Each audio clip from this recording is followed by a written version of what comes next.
क्या तुम जानते हो कि रोरोनोआ ज़ोरो अपने कैप्टन मंकी डी लूफी को कितना मानता है? और क्या काइडो सच में लूफी को अपना इक्वल मानता था?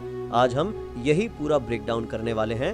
हम हर कैरेक्टर को एक परसेंटेज देंगे कि वो लूफी को कितना रिस्पेक्ट करता है, लोएस्ट से लेकर हाईएस्ट तक। और ट्रस्ट मी, कुछ रैंकिंग्स आपको शॉक कर सकती हैं। So let's get started. सबसे पहले हैं बगी 15% रिस्पेक्ट। बगी को लूफी इसलिए इरिटेट करता है क्योंकि वो उसे शैंक्स की याद दिलाता है। हर बार जब लूफी इम्पॉसिबल चीज कर देता है, बगी अंदर से जेलस हो जाता है। लेकिन वो ये भी जानता है कि लूफी में कुछ स्पेशल है। मरीन फोर्ड तक बगी ने कई बार देखा कि लोग नेचुरली लूफी के पीछे खड़े हो जाते हैं और यही चीज उसे सीक्रेटली डराती भी है। अब आते हैं मार्शल डी टीच यानी ब्लैकबियर्ड पर 20%। ब्लैकबियर्ड लूफी को राइवल मानता है। उसने जाया आर्क में ही नोटिस कर लिया था कि लूफी की एम्बिशन बाकी पायरेट से अलग है, लेकिन अभी भी वो लूफी को पूरी तरह सीरियस नहीं लेता। उसे लगता है कि आखिर में वही पायरेट किंग बनेगा।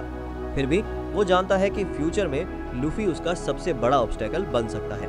अब बात एनएल की, 22%। एनएल को पता है कि लूफी पावरफुल है। आखिरकार लूफी ही वो इंसान था जिसने उसे पहली बार हराया, लेकिन उसका गॉड कॉम्प्लेक्स इतना बड़ा है कि वो किसी को अपने इक्वल मान ही नहीं सकता।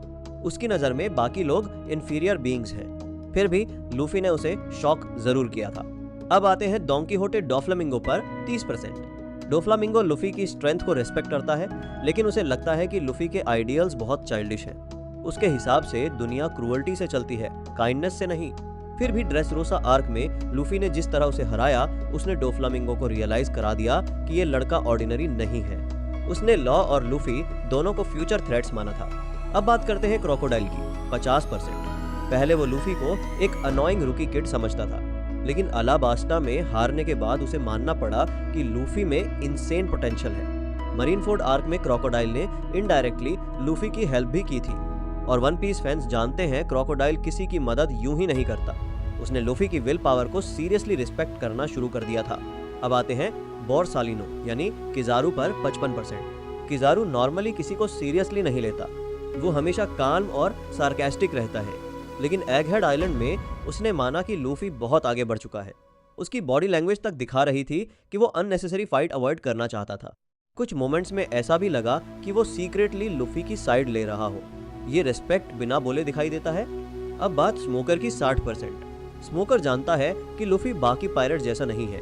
वो देख चुका है कि लूफी इनोसेंट लोगों की मदद करता है। अलाबास्टा आर्क से ही स्मोकर के अंदर कॉन्फ्लिक्ट शुरू हो गया था, क्योंकि टेक्निकली लूफी क्रिमिनल है, लेकिन मॉरली वो कई मरीन से बेहतर इंसान है, और यही रीजन है कि स्मोकर उसे सीक्रेटली रिस्पेक्ट करता है। अब आते हैं यूस्टस किड पर 70%। किड कभी ओपनली एडमिट नहीं करेगा, लेकिन अंदर से वो लूफी की स्ट्रेंथ और डिटर्मिनेशन की रिस्पेक्ट करता है।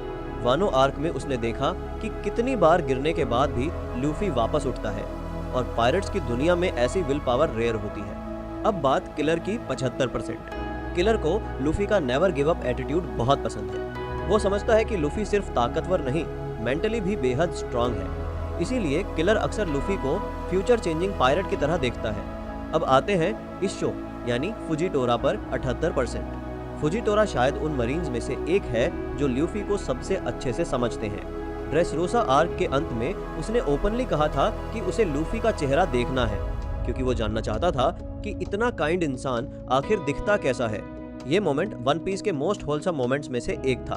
अब पॉडगस, डी, एस और साबो दोनों 80%।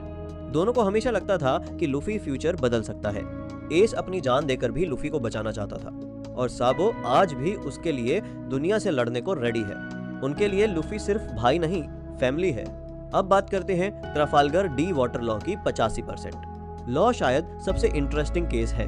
वो अक्सर लूफी की स्टुपिडिटी से परेशान हो जाता है, लेकिन ट्रुथ ये है कि उसे लूफी की स्ट्रेंथ और कॉन्फिडेंस पर पूरा ट्रस्ट है।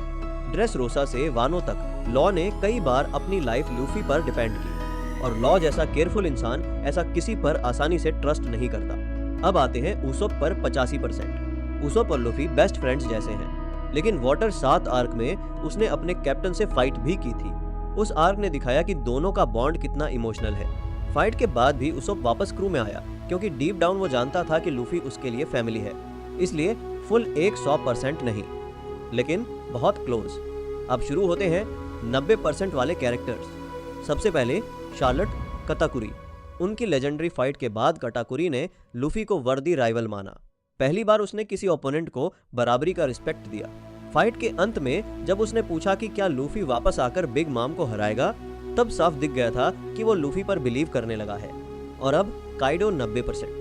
काइडो ने अपनी पूरी लाइफ में काउंटलेस स्ट्रॉन्ग फाइटर्स देखे थे, लेकिन बहुत कम लोग उसे जेन्युइनली एक्साइट कर पाए। लूफी उनमें से एक था। वानो फाइट के दौरान काइडो बार बार स्माइल कर रहा था क्योंकि उसे फाइनली वर्दी ओपोनेंट मिला था। हारने के बाद उसे एहसास हुआ कि शायद लूफी ही असली जॉय बॉय है। अब आते हैं स्ट्रॉ हैट क्रू पर। नामी 95%। वो लूफी पर अपनी जान से भी ज्यादा ट्रस्ट करती है। सांजी 95%।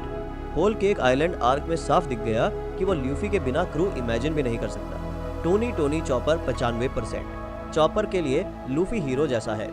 निको रॉबिन 95%। रॉबिन जानती है कि लूफी ने उसे जीने की वजह दी थी। इन सभी को लूफी की ब्रेवरी, लीडरशिप और लॉयल्टी पर पूरा भरोसा है। अब आते हैं सिल्वर्स रेली पर 98%। रेली ने लूफी को अपना स्टूडेंट माना और कई मोमेंट्स में उसने लूफी में गोल्ड डी रॉजर की झलक देखी। अगर रेली जैसा लेजेंड किसी पर इतना भरोसा करे तो वो इंसान डेफिनेटली स्पेशल है। और फिर शैंक्स 98%। शैंक्स को लूफी पर बहुत प्राइड है। उसने शुरुआत से ही पहचान लिया था कि लूफी ऑर्डिनरी किड नहीं है। उसकी स्ट्रॉ हैट देना ही इस बात का प्रूफ था। वो जानता है कि फ्यूचर में लूफी पायरेट किंग बन सकता है। अब आते हैं एक 100% रिस्पेक्ट वालों पर। जिनबे 100%, ब्रुक 100%, फ्रैंकी 100% और सबसे खास रोरोनोआ ज़ोरो 100%। ये सभी लूफी के लिए अपनी जान तक देने को रेडी हैं, लेकिन ज़ोरो अलग लेवल पर है। थ्रिलर बार्क आर्क याद है, जब उसने लूफी का पूरा पेन खुद सह लिया था और फिर भी कहा था नथिंग हैपेंड। अगर लॉयल्टी इंसान होती तो उसका नाम ज़ोरो होता। और आखिर में दो कैरेक्टर्स जिनका रिस्पेक्ट 100% से भी ऊपर है। पहली है बोआ हैनकॉक। उसे लूफी से इतना प्यार है कि वो उसके लिए कुछ भी कर सकती है। उसके लिए लूफी लिटरली परफेक्ट इंसान है। और दूसरे हैं बार्टोलोमेओ। वो लूफी का इतना बड़ा फैन है कि उसने पूरी पायरेट क्रू ही लूफी फैन क्लब बना दी। उसके जहाज पर स्ट्रॉ हैट्स की पूजा होती है। तो आपको क्या लगता है, क्या ज़ोरो सच में लूफी को सबसे ज्यादा रिस्पेक्ट करता है या फिर कोई और कैरेक्टर इस लिस्ट में ऊपर होना चाहिए? कमेंट करके जरूर बताना।